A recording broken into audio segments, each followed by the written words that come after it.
भारती गई थी स्टेशन, इस टाइप का लग रहा मामला मुझे।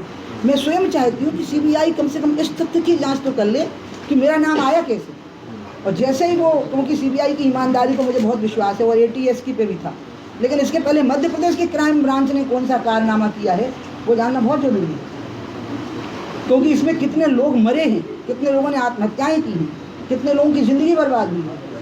और क्या मेरे नाम की आड़ में बहुत लोग छोड़ दिए गए फिर, इसलिए मेरा नाम आगे किया गया। क्या ये उमा भारती नहीं था, कोई और उमा थी या था, ये क्या था, ये जानना बहुत ज़रूरी। उससे मुझे कितना मेरी माँ की मृत्यु का मुझे सर्वाधिक कष्ट हुआ है जीवन में।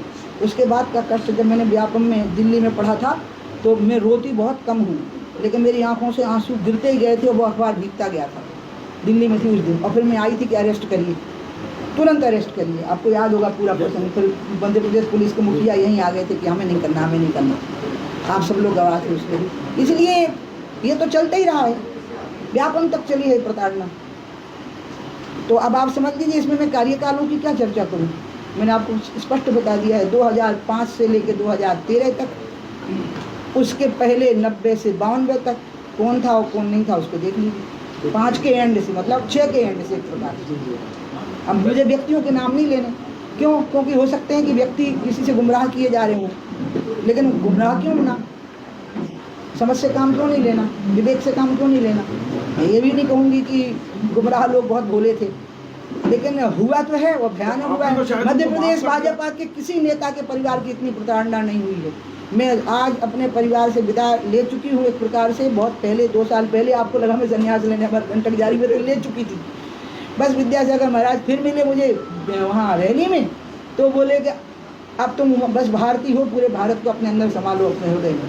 तो फिर परिवर्तन आ गया जीवन में, एक नया परिवर्तन। तो बच्चों से मोह छोड़ने की रस्साकसी जो हुई है, बस उसमें बहुत कष्ट हुआ।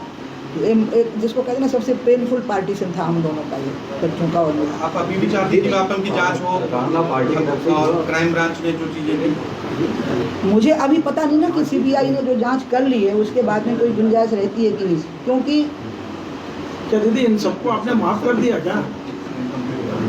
मैं आपको आरुषि मर्डर केस का याद दिलाऊं। सीबीआई ने कोर्ट में कहा कि प्राथमिकी में जो उत्तर प्रदेश की पुलिस ने जांच की, उनने साक्ष्यों के साथ इतनी भयंकर खिलवाड़ की है कि हमें डाउट है कि इसके हत्यारे इसके माता पिता ही थे, लेकिन हम पर्याप्त सबूत नहीं दे पा रहे। तो इसलिए किसका रोल था शुरू में ही, ये है ना मुख्य बात, तो शुरू में किसके हाथ में वो चीज़ आई। तो इसके आगे मैं कुछ बोल नहीं सकती हूँ। अब आप कहेंगे माफ़ कर दिया क्या, हृदय में पीड़ा रहती ही है, आप माफ़ करो या ना करो, लेकिन हृदय की पीड़ा कभी नहीं जा सकती। जो तकलीफ हम मन को हो जाती है, और कई चीज़ें आपको भगवान पर छोड़नी पड़ती हैं। मैंने तो एक चीज़ अपने जीवन में देखी है कि मैंने सबको रोते देखा है, उनको जिनने मुझे कष्ट दिए तो मेरे सामने ही रोए। जी दीदी 1990